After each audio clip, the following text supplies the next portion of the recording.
और आइए पहली बड़ी खबर की ओर आपको लिए चलते हैं। अमेरिका ईरान युद्ध विराम कुछ ही घंटों में उल्लंघन के आरोपों से घिर गया है, जिससे इसकी स्थिरता पर सवाल उठने लगे हैं।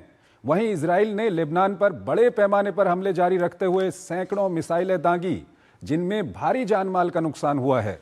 ईरान ने इसे समझौते का उल्लंघन बताते हुए हॉर्मुज जलडमरू मध्य बंद करने की चेतावनी दी है, जबकि अमेरिका और इजराइल अपने रुख पर कायम हैं। अब सबकी निगाहें 11 अप्रैल से इस्लामाबाद में होने वाली अहम वार्ता पर टिकी हैं, जो आगे का रास्ता तय कर सकती है। युद्ध विराम के ऐलान के कुछ ही घंटों बाद अमेरिका और ईरान के बीच एक दूसरे पर इसके उल्लंघन के आरोपों ने इस सीज फायर की स्थिरता पर सवाल खड़े कर दिए हैं। युद्ध विराम के बावजूद इजराइल ने लेबनान पर हमले जारी रखे हैं। बुधवार को इजराइल ने लेबनान पर सैकड़ों मिसाइलें दागी, जिनमें 254 लोगों की मौत हो गई। इजराइल का ये हमला नए सैन्य ऑपरेशन के बाद अब तक का सबसे बड़ा हमला बताया जा रहा है। इजराइल ने दावा किया है कि लेबनान युद्ध विराम का हिस्सा नहीं है, जबकि ईरान ने इसे युद्ध विराम की शर्तों का उल्लंघन मानते हुए हॉर्मुज जलडमरू मध्य को फिर से बंद कर दिया है। ईरान ने समुद्र में बारूदी सुरंगें बिछाने की चेतावनी देते हुए मित्र देशों के लिए एक नक्शा भी जारी किया है। अमेरिका और इजराइल इस हमले का बचाव करते हुए कह रहे हैं कि लेबनान युद्ध विराम के दायरे में नहीं आता है। ट्रंप प्रशासन ने ईरान द्वारा मीडिया को सौंपी गई शर्तों पर सवाल उठाए हैं। ईरानी संसद के स्पीकर बाकर गलीबाफ ने कहा कि अमेरिकी राष्ट्रपति ने खुद ईरान के 10 पॉइंट प्रस्ताव को बातचीत का आधार माना था, लेकिन अब शर्तों का उल्लंघन किया गया है।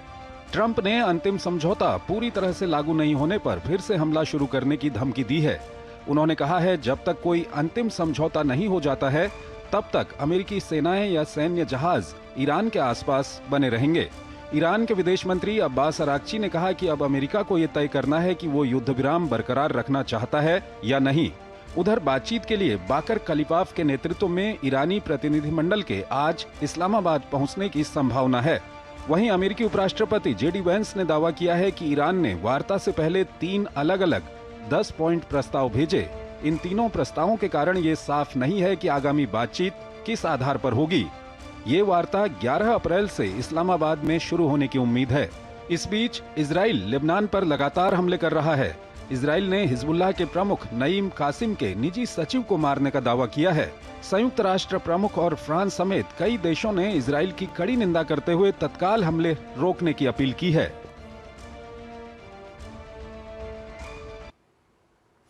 और इस पर बात करने के लिए हमारे साथ अतुल अनेजा जुड़ रहे हैं, विदेशी मामलों के जानकार हैं। उनसे हम बातचीत करेंगे। अतुल जी, बहुत बहुत स्वागत है आपका हमारे इस कार्यक्रम में। अतुल जी, जो हालात बने हुए हैं उसमें जो ये अस्थाई सीज फायर है, इसको लेकर के कई तरह के सवाल उठ रहे हैं, क्या कुछ कहेंगे? चंद्रशेखर जी, ये इसका मूल कारण जो है वो लेबनान को लेके हो रहा है, जो सीज फायर का उल्लंघन हो रहा है। अब जो एक तरह से जो पहली स्टेटमेंट आया था, जो पाकिस्तान के हवाले से शहबाज शरीफ की तरफ से आया था, उसमें साफ तौर से लिखा गया था कि युद्ध विराम में लेबनान शामिल है जी। लेकिन इजराइल इसको नहीं मान रहा। अब तो ट्रंप भी उससे मुड़ रहे हैं। तो जब तक और ईरान इस पे डटा हुआ है कि जब तक लेबनान को इंक्लूड नहीं करेंगे सीज फायर में, तब तक वो आगे वो स्ट्रेट ऑफ हॉर्मुज को नहीं खोलेंगे। तो सारा मामला इस वक्त लेबनान के ऊपर है। मेरी निजी राय ये है कि ये युद्ध विराम शायद लेबनान पे हो जाए। ये जो 11 तारीख की जो टॉक्स होनी है उसके पहले ही ये शायद हो जाए। इस वक्त जो है इजराइल डेस्परेट है कि किसी ना किसी तरह से वो जो खतरा उसको लगता है हिजबुल्लाह से, लेबनान के जो पैरामिलिट्री या जो भी कहें, एक गोरिल्ला फोर्स कहें या जो भी ग्रुप कहें, आर्म्ड ग्रुप कहें, तो जो खतरा हिजबुल्लाह से वो कम कम हो और एक तरह से बफर बन जाए इजराइल के सामने। तो मुझे लग रहा है वक्त कम है इजराइल के पास, इसीलिए हम देख रहे हैं इतनी ज्यादा बड़े पैमाने पे बमबारी चल रही है। क्योंकि सबको पता है कि ट्रंप भी, अमेरिका भी अफोर्ड नहीं कर सकता कि ये युद्ध विराम टूट जाए और फिर से जो है स्टेटस को एंटे पे चले जाए। वो किसी को सूट नहीं करता। अतुल जी, यहीं पर कई सारे सवाल उठ रहे हैं, वो सवाल आपसे जानना चाहेंगे। क्या ये युद्ध विराम जिस तरह के हालात हैं, कहीं टूट तो नहीं जाएगा? मुझे नहीं लगता टूट जाएगा, क्योंकि ऑप्शंस क्या हैं। अमेरिका ने अपने सारे ऑप्शंस देख लिए कि किसी तरह से उसको स्ट्रेट ऑफ हॉर्मुज को खोलने के तरीके देख लिए। उनके साथ कोई जुड़ा नहीं अमेरिका के साथ खोलने के लिए। फिर उसके बाद बूट्स ऑन द ग्राउंड की बात हुई। फिर उनके ही जो विशेषज्ञ हैं या एडवाइजर्स हैं, मिलिट्री एडवाइजर्स हैं ट्रम्प के, उनकी अपनी एक तरह से असेसमेंट थी कि ये मुमकिन नहीं होगा, अगर होगा तो बहुत बड़े उसमें जो है नुकसान होगा, जानी नुकसान होगा। तो इसलिए वो बूट्स ऑन द ग्राउंड वाली ऑप्शन भी नहीं है। फिर तीसरी बात है कि तेल की कीमतें फिर बढ़ गई हैं। तो एक तरह से इस वक्त अमेरिका के पास भी कोई बड़ा ऑप्शन नहीं है। अगर ये टूट जाता है तो फिर क्या? फिर क्योंकि या तो हो कि अब लड़ाई में पलड़ा आपका बहुत भारी हो, आप जीत के करीब हो, वो कुछ है नहीं। तो इसलिए मुझे लगता है कि ऑप्शन है नहीं कोई। ठीक है लेकिन अब बात अतुल जी, आएगी थोड़ा सा लेबनान। आज वक्त कम है, इसलिए एक अंतिम सवाल ठीक है। संक्षेप में बताइएगा कि ये जो बातचीत होनी है कल या परसों से, इससे कितनी आशा की जा रही है? पूरी दुनिया को कितनी आशा है इससे? देखिए इसमें और खासकर हॉर्मुज को लेकर के, क्योंकि हॉर्मुज में ये बातें आ रही हैं कि वहां पर वो फी लेंगे जहाजों के निकलने के लिए।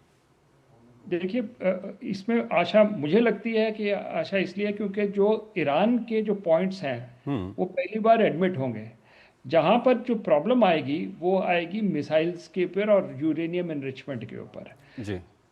ईरान नहीं मानता जीरो एनरिचमेंट कि हम ख़त्म कर दें अपनी एनरिचमेंट और अपनी मिसाइल बंद कर दें। तो इसीलिए वो बाद में ये एक बड़ा एक तरह से एक इरिटेंट आएगा टॉक्स के अंदर।